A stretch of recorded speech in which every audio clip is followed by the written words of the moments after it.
नमस्कार। ये डेटा क्या कहता है कि एक नए एपिसोड में आप सब लोगों का स्वागत है।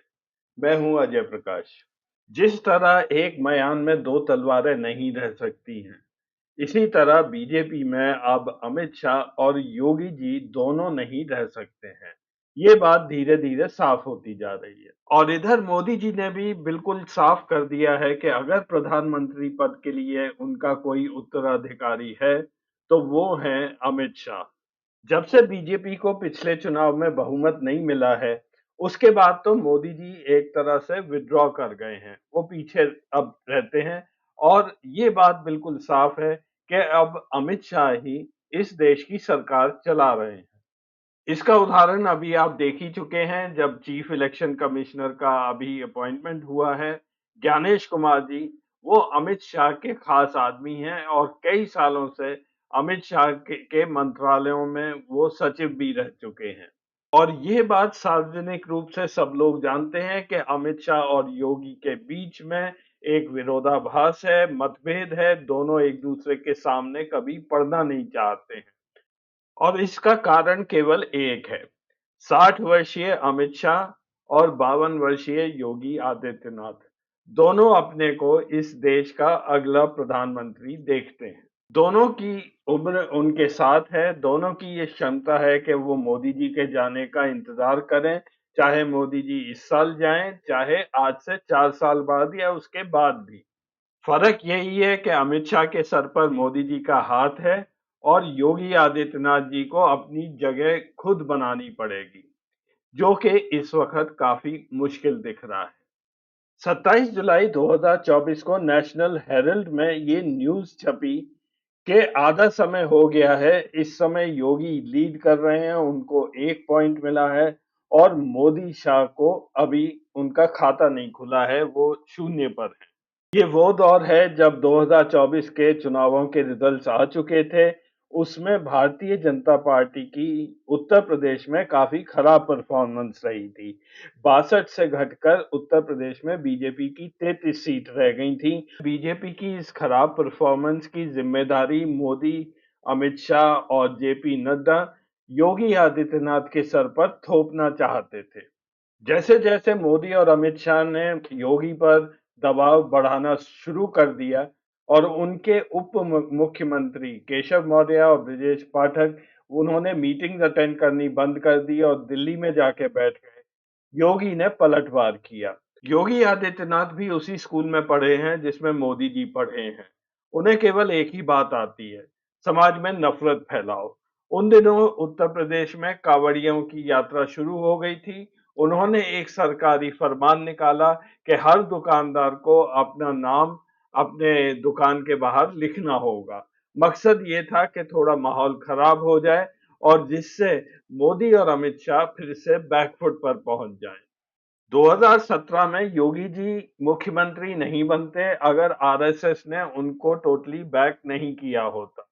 इस बार भी जब माहौल थोड़ा खराब हो गया तो मोहन भागवत गोरखपुर आए थे। वहां पे उनकी मुलाकात हालांकि योगी आदित्यनाथ से नहीं हुई ऐसा कहा जाता है, लेकिन उनका गोरखपुर आना ही ये संकेत काफी था मोदी और अमित शाह को पीछे हटने के लिए।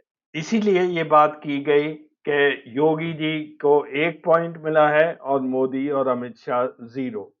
आगे बढ़ने से पहले आप सब लोगों से निवेदन है कि आप हमारे चैनल को सब्सक्राइब अवश्य करें, अगर आपने अभी तक सब्सक्राइब नहीं किया है। प्रोग्राम अच्छा लगे तो लाइक करिए और आप इस एपिसोड के बारे में क्या सोचते हैं, ये कमेंट्स में अवश्य लिखिए। धन्यवाद। अगर आप लोग योगी आदित्यनाथ जी के बारे में और ज़्यादा जानना चाहते हैं कि वो कैसे एक छोटे से शहर गोरखपुर से आए और उत्तर प्रदेश के मुख्यमंत्री बने, तो ये आर्टिकल मैं रिकमेंड करूँगा। ये अल जज़ीरा में छपा है, धीरेन्द्र के झा ने ये लिखा है, the fall and rise of India's Yogi Adityanath. ये इन्होंने धीरेन्द्र झा ने एक किताब भी लिखी है, उससे ये एक्सर्प्ट्स लिए गए हैं। Shadow armies, fringe organisations and foot soldiers of Hindutva. इसका लिंक मैंने नीचे छोड़ा हुआ है और डिस्क्रिप्शन में भी मैं ये लिंक छोड़ दूँगा। हाफ टाइम तो खत्म हो चुका और अब खेल आगे बढ़ चुका है और मेरा अब ऐसा मानना है कि अमित शाह जी का स्कोर इस वक़्त है 3 और योगी आदित्यनाथ जी प्राइम मिनिस्टर की रेस में पिछड़ चुके हैं, वो अभी 1 पर ही बैठे हुए हैं। पिछले 8 सालों से योगी आदित्यनाथ उत्तर प्रदेश के मुख्यमंत्री हैं और सबसे बड़ा इश्यू इस वक़्त यूपी में है, वो गवर्नेंस का है। हालाँकि बीजेपी कहती है कि डबल इंजन सरकार है, लेकिन ऐसा प्रतीत होता है कि दोनों इंजन एक ही लाइन में ऑपोज़िट डायरेक्शंस में चल रहे हैं। मेरे कई मित्र और रिश्तेदार यूपी से आते हैं। जब भी हम बात करते हैं और योगी आदित्यनाथ के बारे में मैं पूछता हूँ, तो ज़्यादातर लोग कहते हैं कि वो योगी सरकार से खुश हैं। उसका सबसे बड़ा कारण वो कहते हैं कि यूपी में सुरक्षा बढ़ गई है, सेफ्टी बढ़ गई है। बीजेपी ने यूपी की सुरक्षा को लेकर एक नैरेटिव क्रिएट किया हुआ है, जिसमें लोग विश्वास करते हैं। भारत सरकार की संस्था नेशनल क्राइम रिकॉर्ड्स ब्यूरो की वार्षिक क्राइम इन इंडिया रिपोर्ट आप देख सकते हैं, ये उनकी वेबसाइट पर मिल जाएगी। एनसीआरबी के अनुसार यूपी में जो औरतों के खिलाफ और दलित लोगों के खिलाफ जो क्राइम्स हैं, वो काफी ज्यादा होते हैं। देश के 28% जो क्राइम है दलितों के खिलाफ, वो उत्तर प्रदेश में होते हैं। और इसी तरह उत्तर प्रदेश में क्राइम अगेंस्ट वुमन यानी कि औरतों के खिलाफ जो क्राइम है, वो देश के 13.3% होते हैं। उसके बाद आता है बंगाल जिसमें 9.8 और तीसरे स्थान पर राजस्थान 9.3% होते हैं। खैर ये तो भारत सरकार के आंकड़े हैं, लेकिन जो लोग उत्तर प्रदेश में रहते हैं, आप लोग खुद सोच लीजिए कि क्या वहां पुलिस के पास जाकर आप एफआईआर बड़े आराम से दर्ज करा सकते हैं? एनसीआरबी के ये आंकड़े मोदी जी भी जानते हैं और अमित शाह भी जानते हैं। नेशनल क्राइम रिकॉर्ड्स ब्यूरो गृह मंत्रालय के अधीन है। अभी तक ये आंकड़े मोदी जी छिपाते आए हैं, ये कहीं पे भी पब्लिश नहीं किए गए हैं। लेकिन आने वाले दिनों में जब ये आंकड़े योगी आदित्यनाथ के खिलाफ इस्तेमाल करने पड़ेंगे, तो ये क्या सार्वजनिक नहीं किए जाएंगे? उत्तर प्रदेश के एक और पहलू की अब बात करते हैं, जो कि वहाँ के सामाजिक और आर्थिक विषयों को लेकर है। यहाँ मैं आपको 2 नक्शे दिखा रहा हूँ। बाएँ हाथ में जो नक्शा है वो दिखाता है कि कितनी जनसँख्या हमारे राज्यों में पॉवर्टी लाइन के नीचे है, गरीबी रेखा के नीचे है। शायद आप आंकड़े नहीं देख पाएँगे, ये बहुत छोटे लिखे हुए हैं, लेकिन रंग पर ध्यान दे दीजिए। जो लाल रंग है, वहाँ पे हमारी जनसँख्या जो है वो 35% से ज़्यादा गरीबी रेखा के नीचे है। उत्तर प्रदेश में लगभग 38%, मध्य प्रदेश में साढ़े 36%, बिहार में 52% और झारखंड में 42%। योगी आदित्यनाथ की प्रॉब्लम ये है कि वो जिस तरह से यूपी के मुख्यमंत्री बने हैं, उनको केवल एक ही चीज़ आती है, मुसलमानों के खिलाफ बोलना, 80-20 वगैरह के नारे देना और समाज में बँटवारा फैलाना।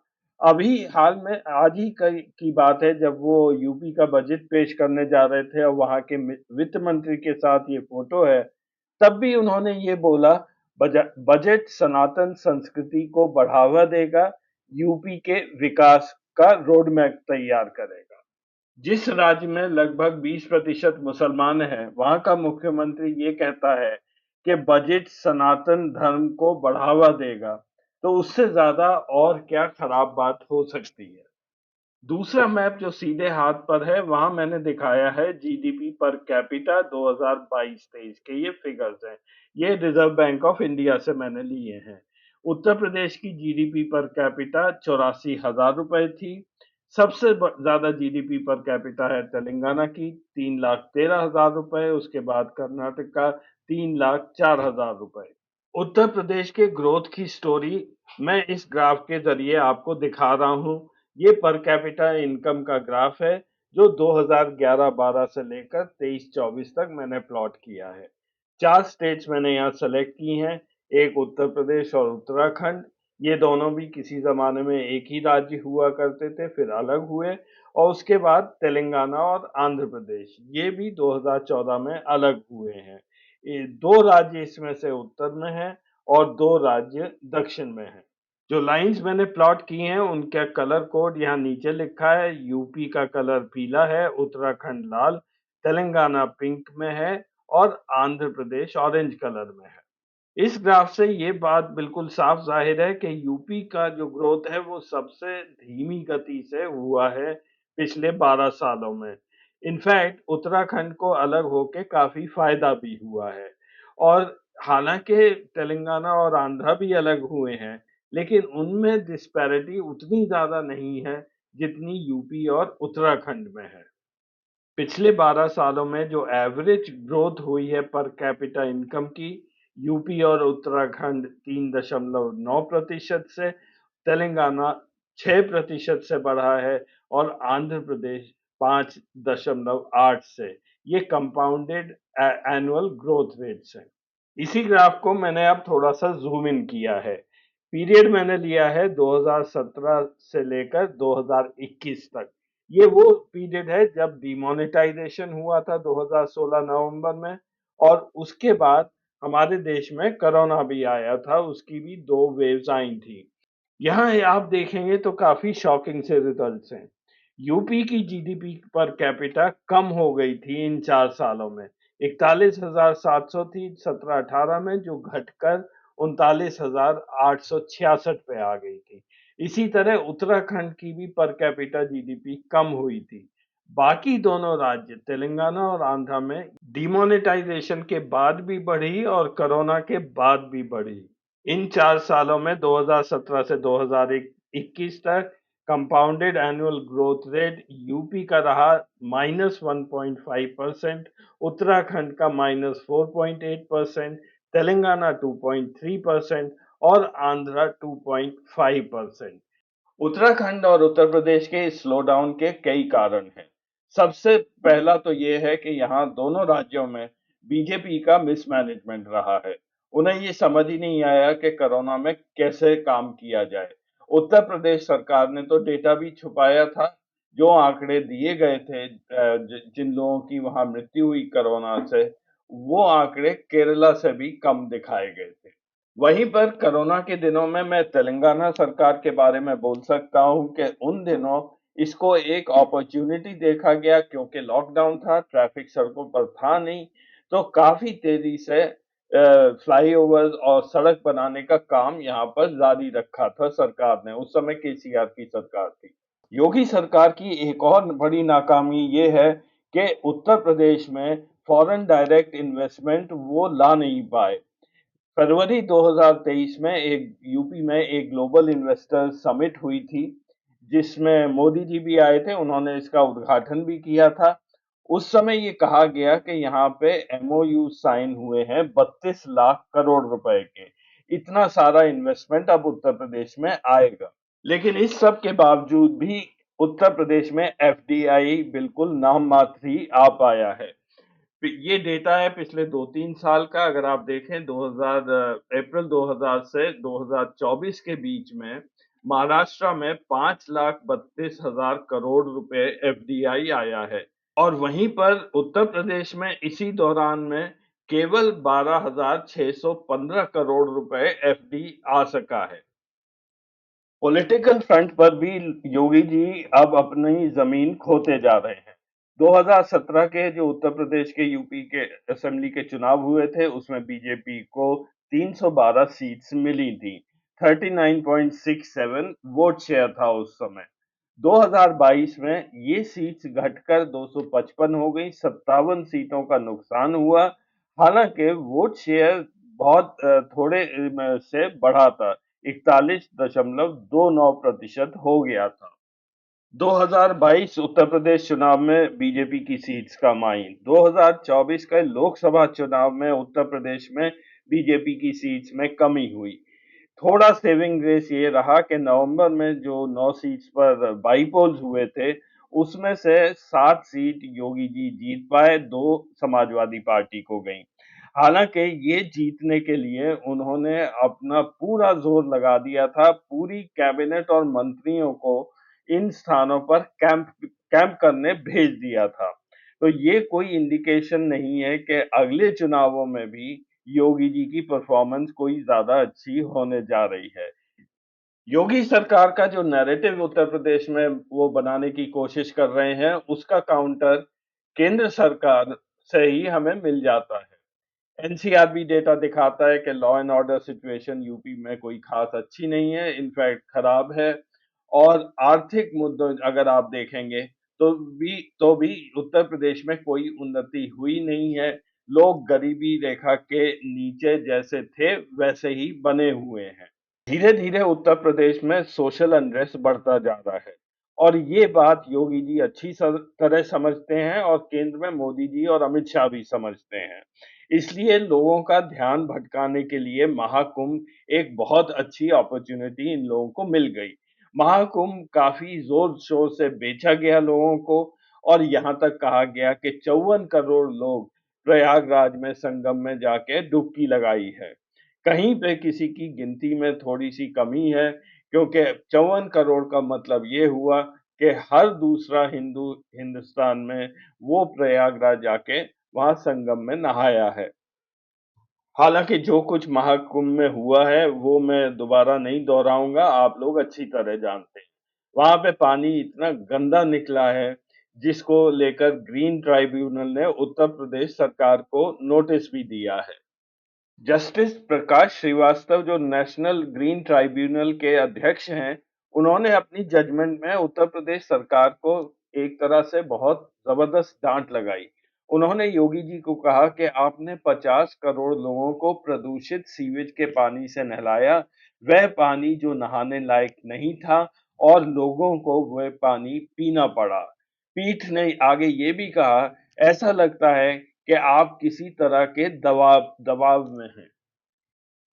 और ऐसा नहीं है कि ये आज ही पता चला है कि यमुना का पानी गंदा है और वहाँ पर नहाने के लिए वो अच्छा नहीं है। 2015 में कई ऐसे पेपर्स रिसर्च पेपर छपे हैं, जिसमें यमुना की जो वाटर क्वालिटी है, उसको लेकर ये डेटा दिया गया है कि ये वहाँ पर नहाने के लिए या पीने के लिए अच्छा नहीं है।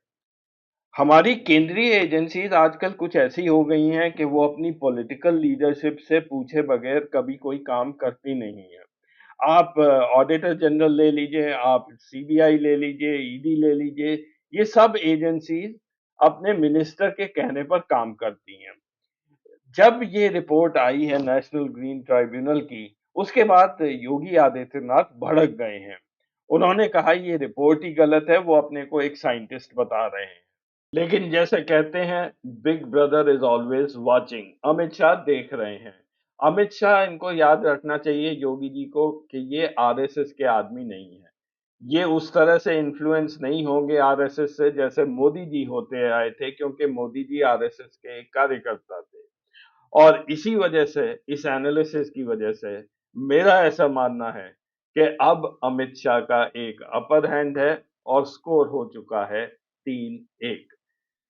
एपिसोड देखने के लिए धन्यवाद। अगले हफ्ते फिर मिलेंगे कुछ नया डेटा लेकर। तब तक के लिए नमस्कार।